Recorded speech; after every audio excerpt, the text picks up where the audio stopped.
Hello everyone, મહાદેવર to all. તમારું સ્વાગત છે મારી ચેનલ ગુજરાતી ઝાયકા હબમાં.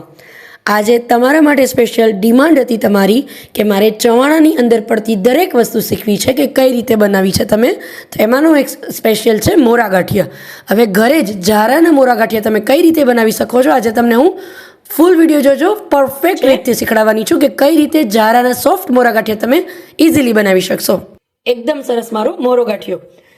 તમે પણ જો ઘરે જરૂરથી ટ્રાય કરવા માંગતા હો કે કઈ રીતે બને છે, અને જો ફર્સ્ટ ટાઈમ બનાવતા હોય તો લાસ્ટ સુધી જોજો, વચ્ચેથી વિડીયો સ્કીપ ના કરશો, એટલે તમને પરફેક્ટ રીત, પરફેક્ટ માપ સાથે મોરા ગાંઠિયા ઘરે ઇઝીલી બનાવી શકશો. તો ચાલો ફટાફટ જોઈ લઈએ કઈ રીતે બને છે મોરા ગાંઠિયા.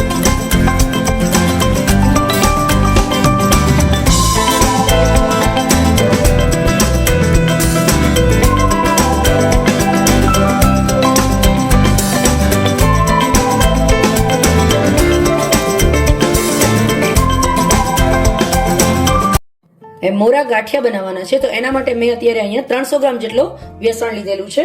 તમે ઘરનો ચણાનો લોટ હોય તો એ પણ ચાલે, પણ મેં અત્યારે બેસણનો યુઝ કરેલો છે.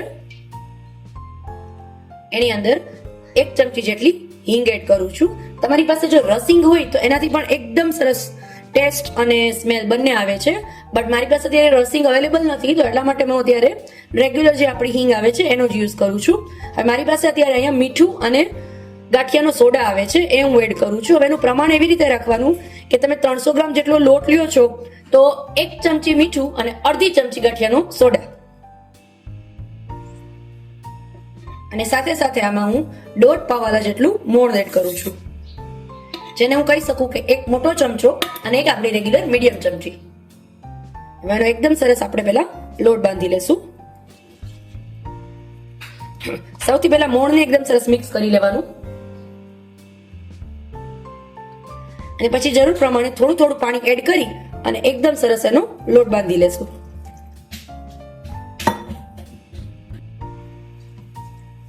એકદમ સરસ મારો ગાંઠિયાનો લોટ બંધાઈ ગયો છે.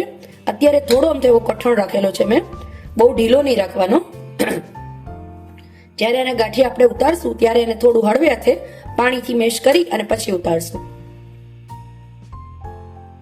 હવે મોરા ગાંઠિયા બનાવવા માટે મારી પાસે આ રીતનો ગાંઠિયાનો જારો છે અવેલેબલ. તમારી પાસે જો ગાંઠિયાનો જારો ના હોય તો આ રીતે તમારી પાસે જો ગાંઠિયાની જારી હોય, સંચો હોય, તો એની અંદર પણ તમે બનાવી શકો છો.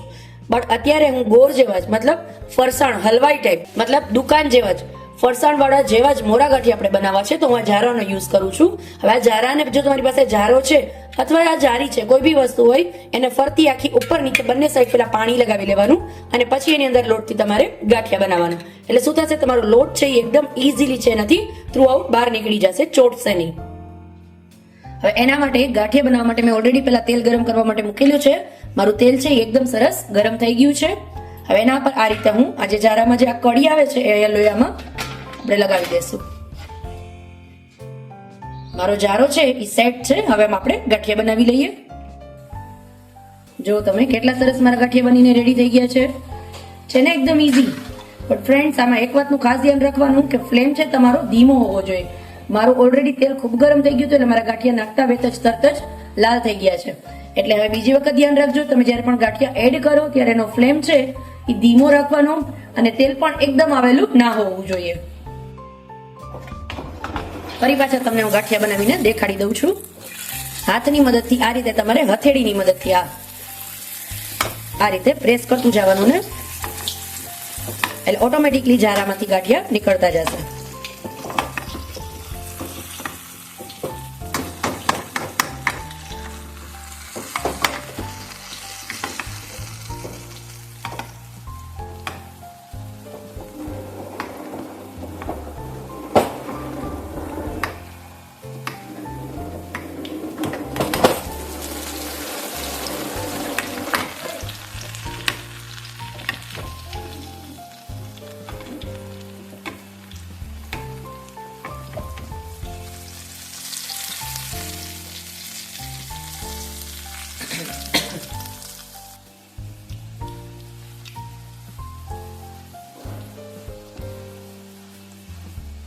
જો તમે કેટલા સરસ ગાંઠિયા બની ગયા છે આપણા.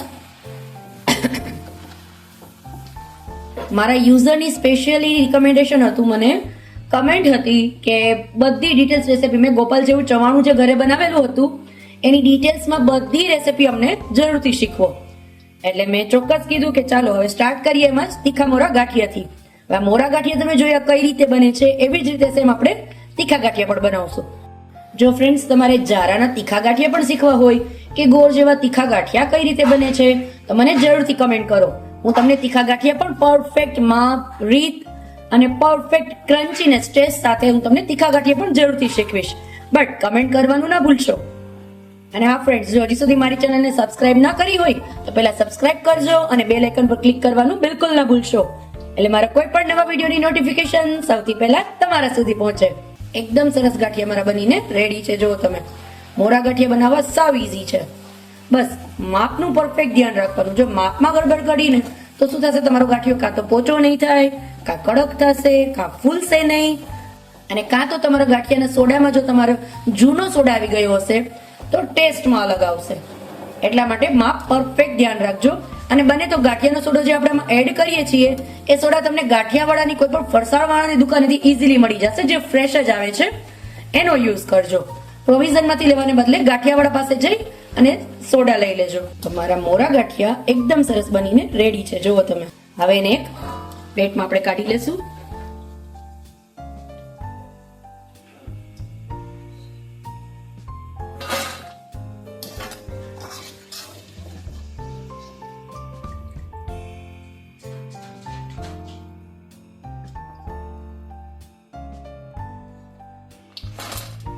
જો છે ને એકદમ સરસ. જોઈ લો ફ્રેન્ડ્સ, મારા બધા મોરા ગાંઠિયા બનીને રેડી છે. કેટલા સરસ બનેલા છે મારા બધા મોરા ગાંઠિયા. જુઓ તમે, હું તમને એક કટ કરીને પણ બતાવી દઉં. ઇઝીલી કટ પણ થઈ જાય છે અને એટલો જ સરસ ક્રિસ્પી.